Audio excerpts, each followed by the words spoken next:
Aleluia. Eu quero te convidar a abrir a sua Bíblia comigo, por gentileza. No livro de Atos dos Apóstolos, no capítulo de número 8. Deus tem algo reservado para nós ainda aqui nessa tarde. Glória a Deus. Nós estamos amparados pela glória e pelo poder do Espírito Santo. Aleluia. Cada dia que passa, nós percebemos que Jesus está às portas. Eita glória, é verdade, Jesus. Atos dos Apóstolos, capítulo de número 8, versículo de número 1 a seguir. Glórias seja dado ao nome do Senhor. Glória a Deus, aleluia. Quem achou, diga amém. Amém. E diz assim a palavra do bom rei: e também Saulo consentiu na morte dele, e fez-se naquele dia uma grande perseguição contra a igreja que estava em Jerusalém. E todos foram dispersos pelas terras da Judeia e da Samaria, exceto os apóstolos. E os varões piedosos foram enterrar Estevão, e fizeram sobre ele grande pranto. E Saulo assolava a igreja, entrando pelas casas e arrastando homens e mulheres, os encerrava na prisão. Mas os que andavam dispersos iam por toda parte anunciando a palavra. E descendo Felipe às cidades de Samaria, lhes pregava Cristo. E as multidões unanimemente prestavam atenção ao que Felipe dizia, porque ouviam e viam os sinais que ele fazia, pois que os espíritos imundos saíam de muitos que os tinham, clamando em alta voz, e muitos paralíticos e coxos eram curados. Glória a Deus. E havia grande alegria naquela cidade. E estava ali um certo homem chamado Simão, que anteriormente exercera naquela cidade a arte mágica, e tinha iludido a gente de Samaria, dizendo que era uma grande personagem, o qual todos atendiam, desde o mais pequeno até o maior, dizendo: este é a grande virtude de Deus. E atendiam-no a ele, porque já desde muito tempo havia iludido com artes mágicas. E você diz amém? Amém. Podeis tomar o teu assento em nome de Jesus? Glória a Deus. Eu estava orando e pedindo a Deus e falando: Senhor, se o pastor que for me anteceder não pregar no tema, eu pregarei no tema. Mas se o Senhor permitir que ele pregue no tema, que o Senhor me entregue uma outra palavra. Aleluia. E estudando a Bíblia, queridos, nós observamos que nós só podemos resistir e existir dentro de um segmento, de uma religião, se nós estivermos atentos à palavra de Deus. Pois sem ela nós não podemos sobreviver por muito tempo, porque a Bíblia, a palavra de Deus, é o oxigênio do crente aqui nessa terra. Nós vivemos uns dias em que nós estamos em guerra espiritual, e muitos querem vencer as suas guerras através dos seus conceitos, através das suas forças, através do braço da carne.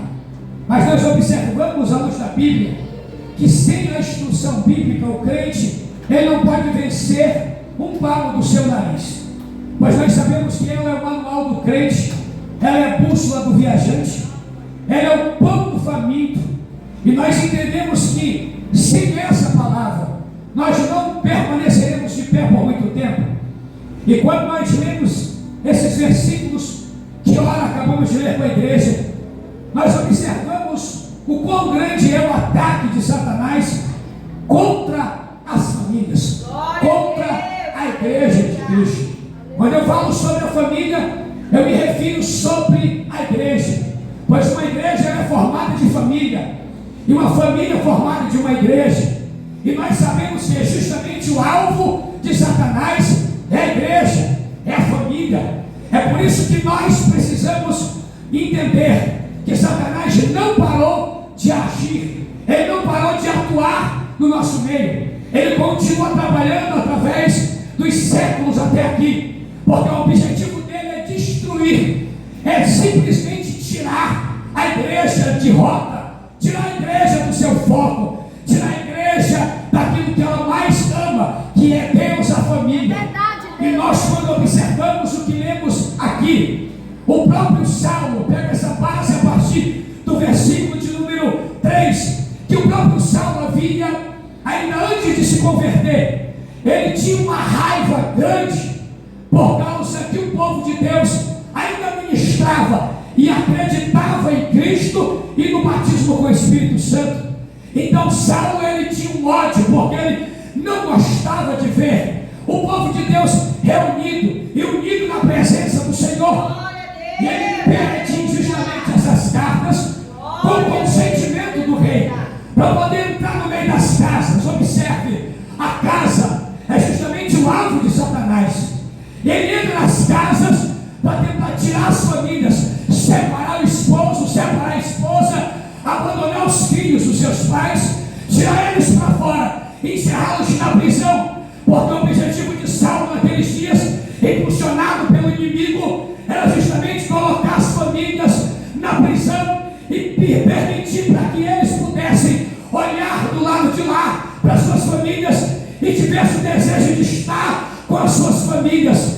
Só que Saulo se esqueceu de um detalhe, que uma família, ela pode estar separada uma da outra pela distância, mas ela não pode estar separada do vínculo da paz, que é Jesus Cristo. Aleluia!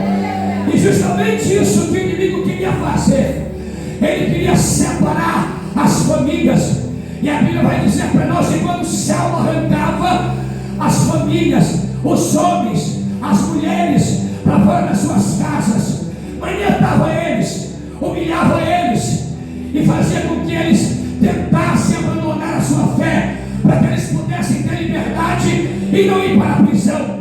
Só que na Bíblia não vai dizer para nós, a Bíblia não fala para nós que houve alguém que abandonou a fé para poder viver em liberdade. Isso significa que toda vez que Saulo maniatava aquelas famílias, tirando para fora das suas casas, para que eles pudessem negar Jesus e não ir para a prisão, não existia isso. Eles preferiam ir para a prisão em vez de negar Jesus. Eles preferiam sofrer e lá dentro do cárcere, mas não negavam Jesus. O que eu entendo com isso é que naqueles dias os crentes eram mais fortes porque acreditavam mais em Cristo, acreditavam mais que essa vida é passageira e nada nós viemos para cá trazendo, e quando voltamos também não podemos levar nada. Hoje nós estamos passando uma fase em que o crente, para servir a Deus, ele não quer abdicar dos seus bens, ele não quer abdicar dessa vida que hoje leva, mas nós aprendemos um detalhe, que para entrar no céu e para negar nós mesmos e aceitar Jesus Cristo, a gente precisa sofrer, a gente precisa padecer. É necessário a igreja sofrer justamente as dores de Cristo, as dores como se fossem as dores de parto, segundo Paulo disse, as dores de parto que a igreja precisa sofrer, mas muitos não querem entender que já é tempo de nós passarmos por esse processo. É tempo da igreja começar a gemer e a chorar, para entender que ela está aqui como peregrina. A igreja não veio aqui para morar eternamente, nós viemos aqui para simplesmente como passageiros, como peregrino. Eu quero que você entenda, não sei qual é a luta que você está passando, mas Cristo me traz aqui para você entender o detalhe. Essa provação que tu está passando, essa luta que tu está sentindo no corpo, essa luta é passageira, essa prova é passageira, mas Deus manda dizer: olha para o alvo que é o céu, olha para o alvo que é Cristo, olha para o alvo que é o Senhor Jesus Cristo de Nazaré. Eu queria que você olhasse para quem está do teu lado e dissesse para esse irmão: a luta que você está passando é passageira. Diga para ele, diga para ela. Justamente enquanto a Bíblia diz que Paulo assolava as casas, houve uma classe que não ficou dispersa. Aleluia. Que foram os apóstolos. Eles ficaram unidos, eles ficaram perseverantes, mas estavam unidos.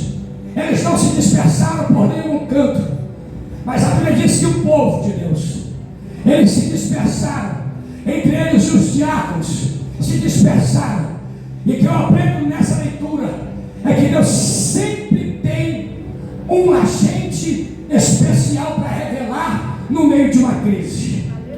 O que nós aprendemos aqui é que uns iam presos, outros eram simplesmente fugitivos, porque corriam. Mas nós aprendemos aqui que tinha um homem. Esse homem me chamou a atenção por demais. Esse homem cativou o meu espírito enquanto eu meditava.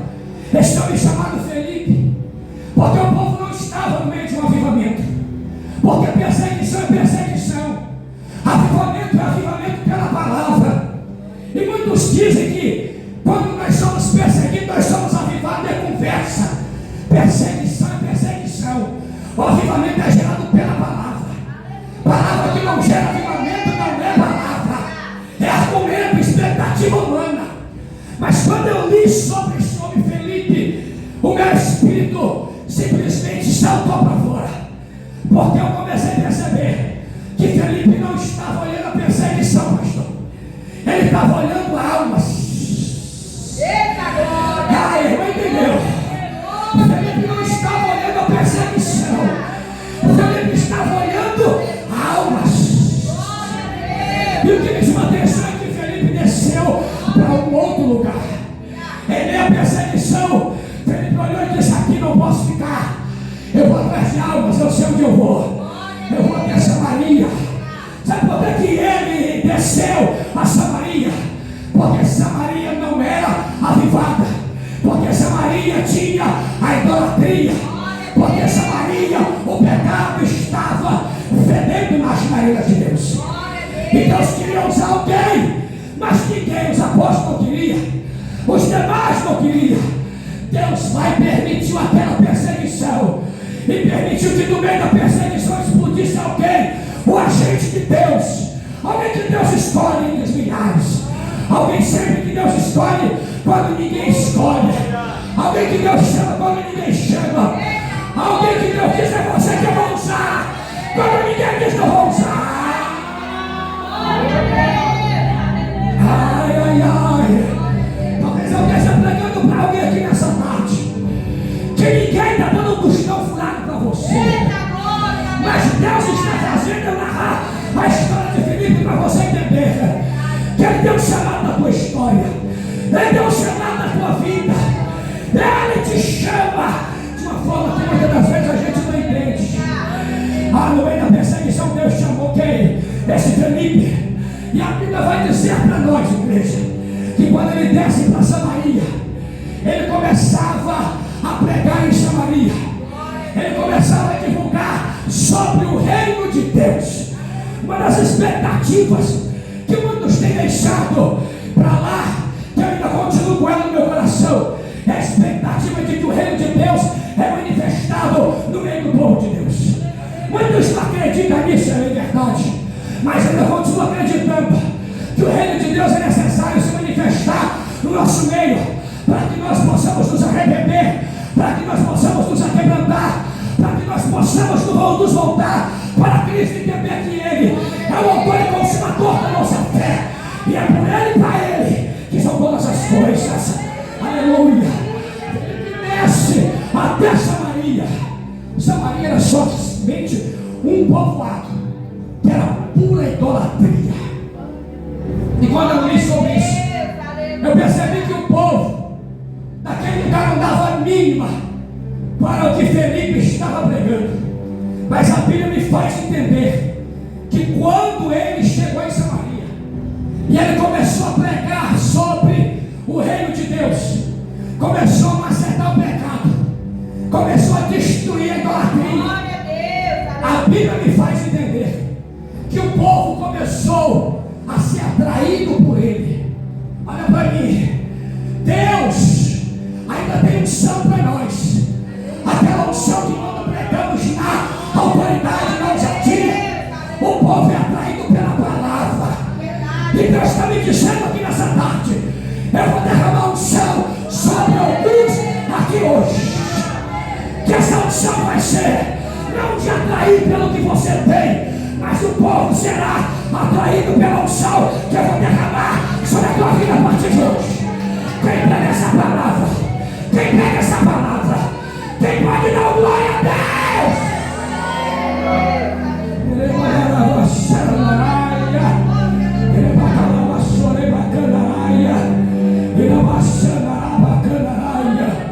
E a Bíblia diz que a multidão prestava atenção no que Felipe pregava.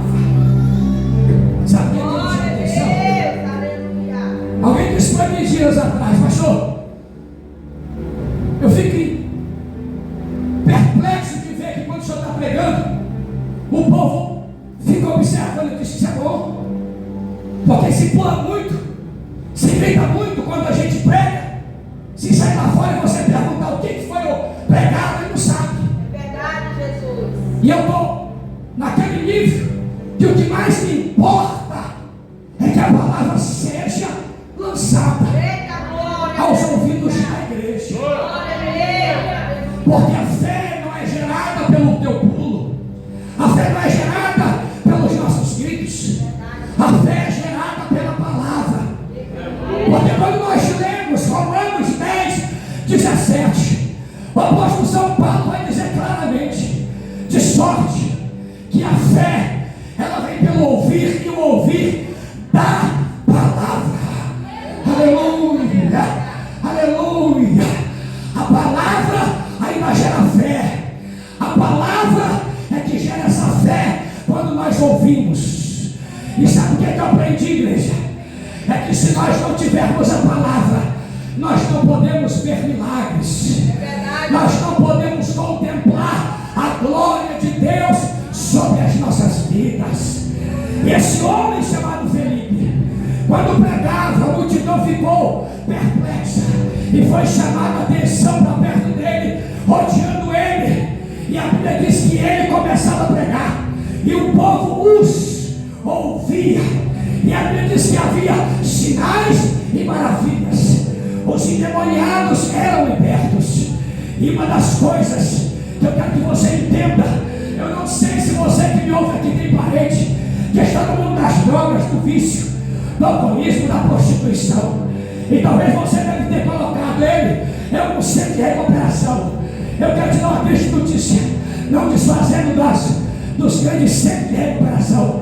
Mas quando Jesus me chamou, Ele não me trouxe primeiro para um centro de recuperação. Jesus me chamou através da palavra. Através da palavra. Pastor Alves sabe, eu acho que o gadareno que tinha em Major Menina eu, porque eu só vim enfurnado naqueles lugares mais tenebrosos. E quando Jesus me chamou de lá para cá, os meus pais não me colocaram no centro de recuperação. Não, Jesus encurtou as coisas para mim. Ele permitiu entrar dentro da igreja, onde estavam se pregando a palavra.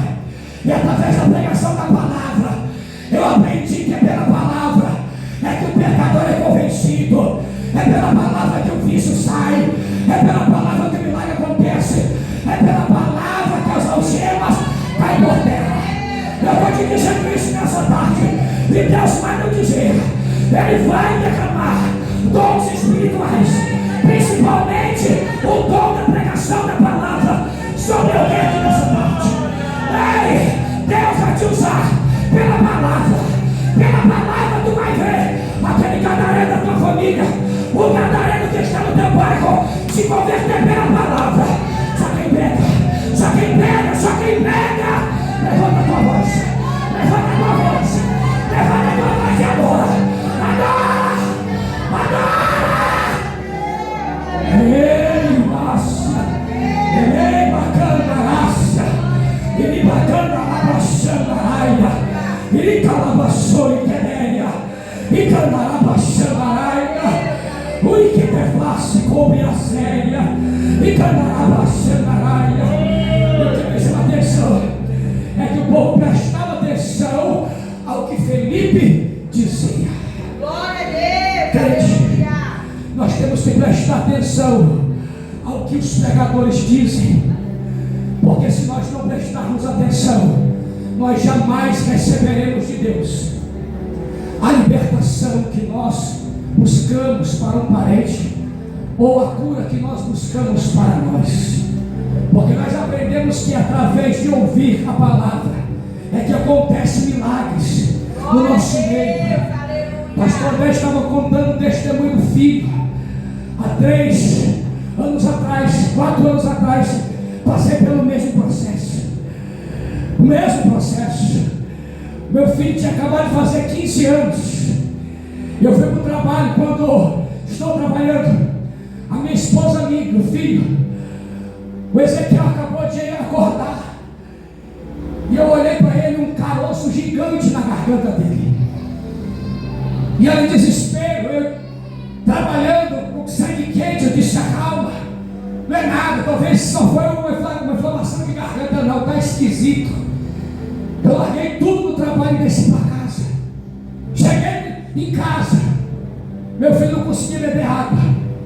Levantava a cabeça para cima, aquele negócio, aquele caroço do tamanho de uma laranja no pescoço dele. E ele chorando, eu dizia: se acalma, porque nós servimos a um Deus que tudo pode. Levamos ao médico. A médica que nos atendeu disse: ó, nós tivemos por esse pequeno contato aqui de exame, que o seu filho está com aquela doença feia, chamada câncer. Eu sou crente, daqueles crentes que vive varando noite de oração, e eu não aceito entrar qualquer coisa na minha casa. Não, eu não aceito.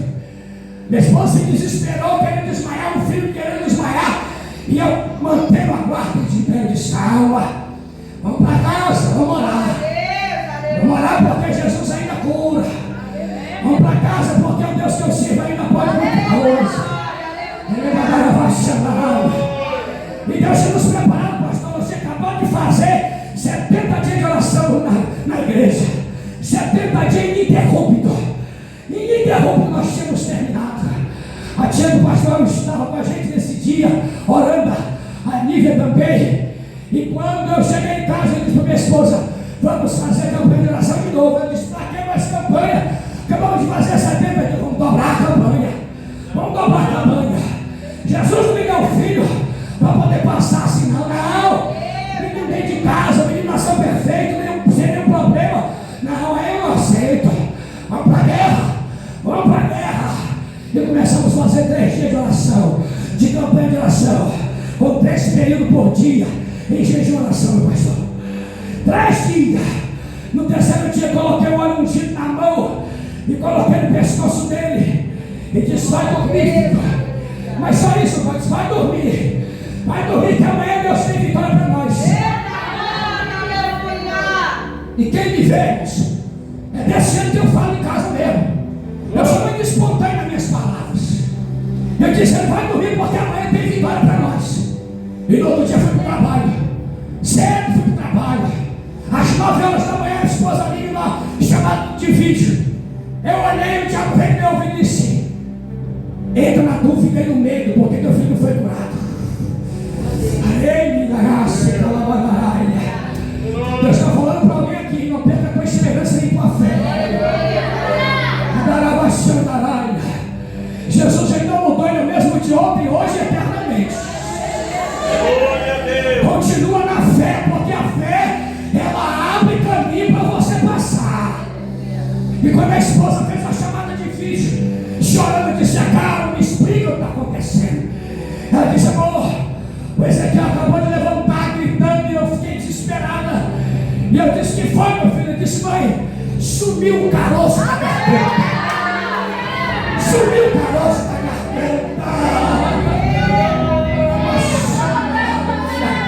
Jesus ainda cura. Jesus ainda faz milagre. Jesus ainda remove o mal das famílias.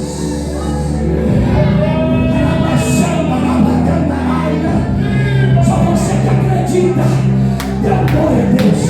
Aplauda Jesus Cristo.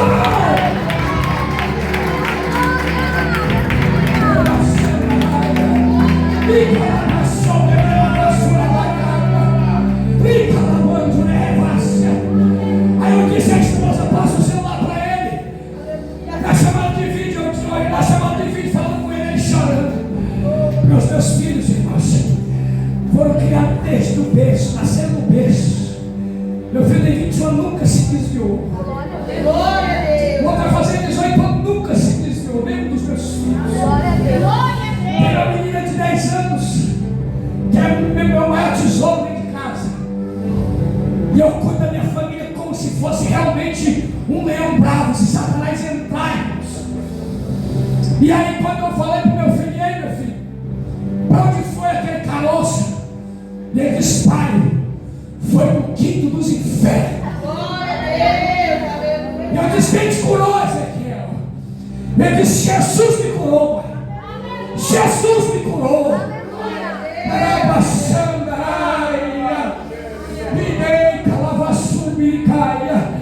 Jesus está dizendo para alguém aqui nessa tarde: não perca a tua esperança, não perca a sua fé.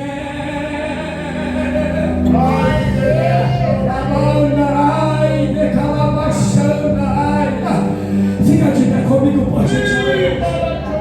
Fica de pé adorando, adorando, adorando, adorando. Aleluia, aleluia, aleluia, aleluia, aleluia. O nosso Deus está na casa. O nosso Deus está dizendo: eu ainda respondo orações. E depois que Deus deu esse milagre para o meu filho, estava eu orando no monte, na serra. Estávamos ungindo, consagrando o ungido de 40 dias. No primeiro dia, e eu fui tomado pela glória de Deus de joelho, pastor. Eu ouvi uma voz que disse: vale a pena ou não vale a pena confiar na minha palavra? E o Senhor disse: se tu tivesse levado o teu filho para passar pela mão do homem, ele não estava mais vivo. Está aí agora meu filho, trabalhando, se formou no IFE, representando na igreja agora a primeira namoradinha dele, aos 21 anos. Aos 21 anos ele fez tudo com honras, pedindo ajuda do pai e da mãe.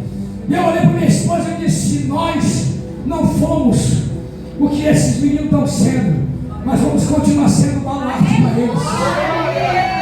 Eu quero dizer para os pais que aqui estão: trabalhe, faça faculdade, faça o que for necessário, mas nunca deixe de ser o sustentáculo da tua casa. Porque dentro da nossa casa os nossos filhos querem ver os pais da oração. Os nossos filhos não querem ver o pai e a mãe da faculdade, não. É o pai da oração e a mãe da oração. Esse negócio de hoje o pai quer ser exemplo, eu não tiro também o mérito disso. Mas muitos pais dizem: ah, eu fui analfabeto, eu fui isso, meus pais foram isso, eu quero ter faculdade. Mas se esquece que casou, esquece que tem filho. E os filhos estão de olho em cada passo que o pai e a mãe está dando. E eu quero te convocar aqui na frente para receber uma oração, porque Deus vai derramar uma unção sobre a tua vida hoje. Deus vai te honrar. Deus vai te honrar. E vai entregar para pessoas aqui, a partir de hoje, dons espirituais, o dom da palavra. Prepara, porque vidas serão modificadas a partir de hoje. Prepara, na simplicidade Deus vai te usar. Dentro da tua casa, dentro do bairro onde você mora. Não precisa muita coisa. Basta você olhar para a Bíblia e olhar o que está escrito no livro de Lucas, no capítulo 10, versículo 19. Quando Jesus Cristo de Nazaré, ele dá para os discípulos a receita da vitória, dizendo: eis que eu vos dei poder para pisarem serpentes e escorpiões e toda a força do mal, e nada vos fará dano algum. A autoridade não é medida pela força do grito, a autoridade é medida pelo jejum e pela oração. E Deus está dizendo: eu vou começar a levantar mulheres e homens aqui agora, que passarão mais tempo de joelhos que não vão ligar mais para o café da manhã, para o almoço, se precisar nem para a janta, enquanto Deus não responder a tua oração pela autoridade que está sendo derramada sobre a tua vida agora,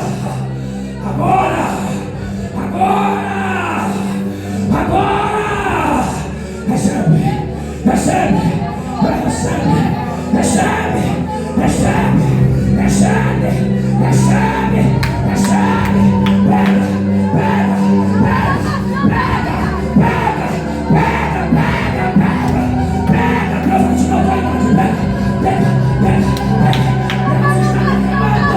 Deus está derramando azeite no céu sobre a tua história, sobre a tua casa, sobre a tua família.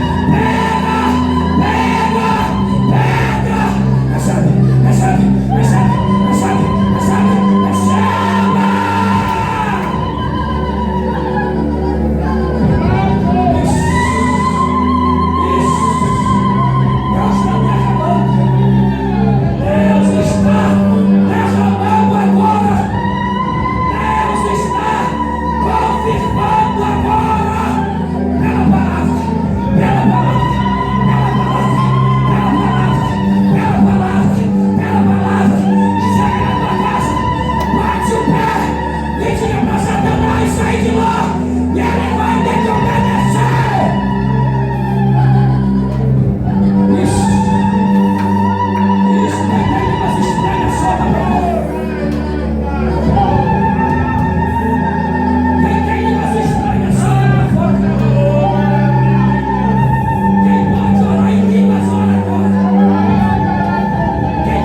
Tenha poder nessa terra, amado. Recebe os dons espirituais. Recebe os dons espirituais. Recebe agora. Receba. Mas a obra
Espírito Santo.